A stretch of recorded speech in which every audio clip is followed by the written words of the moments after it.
Yeah, a tough night. Obviously, disappointing result. I thought that the play of the players was good. First half in particular. Some days soccer goes this way. You can have a lot of the ball. You can feel like you're in control, and then a game-changing play with a bad bounce and a soft penalty kick call can change a game. So, you know, we wanted to see and test ourselves against a top team in our league, a team that's fighting for the Supporters Shield. I thought we were up for it. I thought we played some good soccer, but just wasn't our night in the end. And things are tight now, obviously, in the Eastern Conference, but we still control our own destiny in terms of hosting a home game, and that'll be our goal going into the last week against New York City. They're good defensively. They're the best defensive team in our league, and it's probably not close. So they disrupt things. I think for our group, we had I think 60+% possession, which isn't easy, because the field is at this stage of the year is destroyed and really bad. You could see the ball bouncing on guys, but we still were able to keep the ball, make them run, make them work. Lacked a little bit on the final ball today, I thought.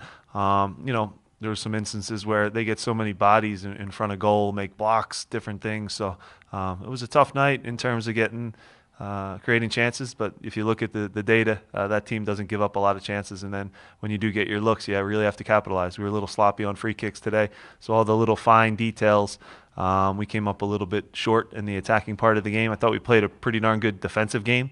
They didn't create a lot. I thought we had them pretty much under control, and obviously the penalty kick, a little bit of a freak play happens. Ali's clearly just bracing himself because he's going to get hit by Corey. The ball does hit his hand, but it's not. It's one where if you have a feel for the game, that's why he didn't call it, I'm sure, in the run of play. And then he gets to take a look at it, and again, it kind of ruined a game that probably a tie would be a fair result.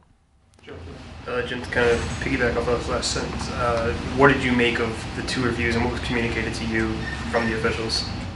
Listen, they're doing their best with the VAR stuff, but it's chaos in terms of, we go end to end in that moment. In fact, I thought they were reviewing, maybe Fafa had some contact on him. It got communicated that they saw there maybe was a handball in the box. So again, they do their best with it, but there has to be maybe a clearer way for the fans in the stadium who have no idea what's going on. The coaches kind of don't really know exactly all the details. People still don't have a grasp of the rules and what is reviewable, what is not. And yeah, there could be some things that are cleaned up, but it's a new process and it's one that they're still working through. But it's a tough call. Does it hit his hand? Yes, it does. But it wasn't.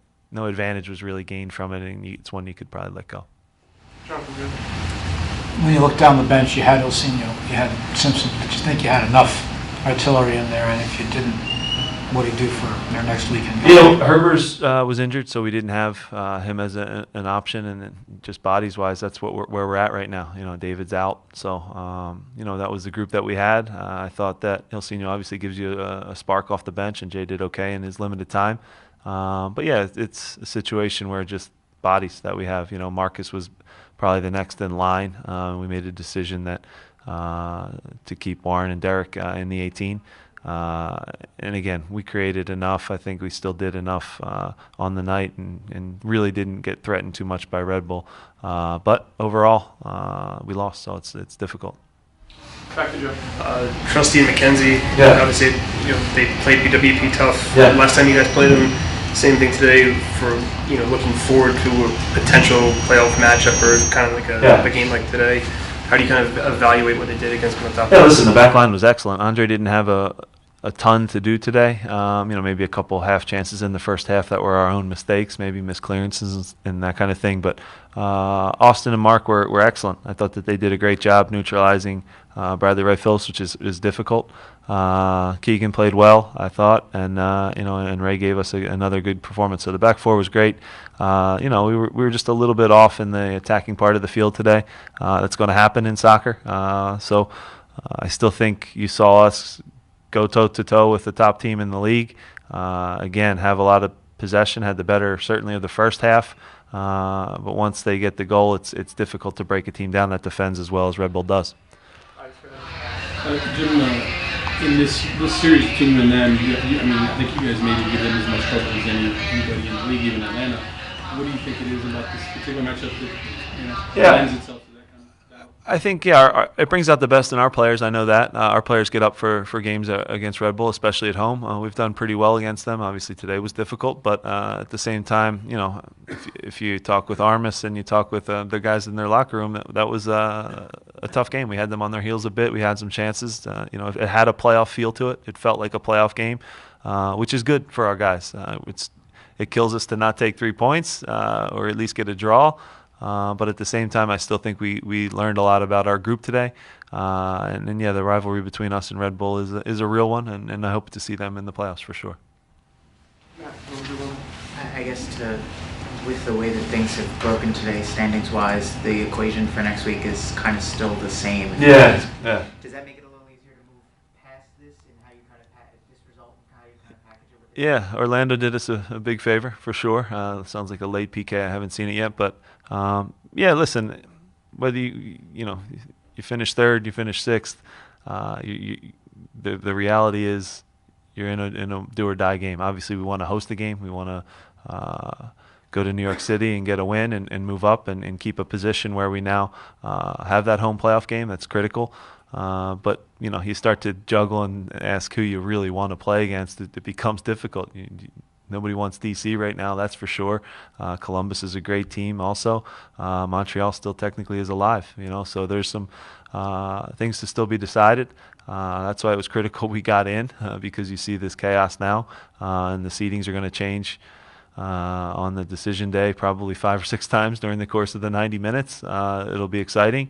We won't know where we're going or if we're staying home until the final whistle, and it's going to go down to that. But we do control our own destiny still, which is a good feeling to have. It's a good position to be in, and I know our guys will be up for New York City for sure. Do you think that there's some teams that maybe don't want you, that you don't want to see you guys? You'd have to ask them. I certainly, I talk with a lot of the coaches in the league, and we've been getting a lot of compliments. People don't like playing us, that's for sure, especially here. We've improved a lot on the road. So a lot of accolades have come. A lot of nice things have been written about us, especially in the recent weeks, which we like. But at the same time, we know there's still a whole lot more of the season left. We have to finish strong in our last game, and then the real season starts, and that's the playoffs. But this was good because it was a playoff game tonight. I talked about it in the pregame talk that our playoffs start tonight, and it's going to feel the same exact way in New York City. It's going to be very difficult to go there, and then you have a playoff game right after that. So it's that time of year. Last one, John. Corey had 2 shots that were in the last 5 minutes, and Yeah. prior to that, didn't get a ton of touches high up. A problem fixable, or just the nature of the way things were today? I think it's who he's playing against. Tim Parker for me, has been the best center back this year, and it's not really close. So he eats everything up. He's a tough matchup. So and in certain moments when the offense struggles, you can also point to the fact that the other guys on the other side get paid to play as well. So that's a good defensive team. That 2 center backs, Long and Parker, are a great partnership. I think we have 2 great young center backs. And again, it's a blueprint in this league. Center backs and goalkeeper, and you will find yourself in the playoffs. And they have, I think, the best defense in the league as a team. And those 2 center backs made it hard on Corey all day. They don't move. Corey usually can bounce off certain guys, but Parker's he's a rock back there, and he's a great player. And you have to give credit sometimes to the opponent, as hard as that sounds sometimes. But he's had a heck of a season. Thanks, Jim. We're going to go to the locker room now.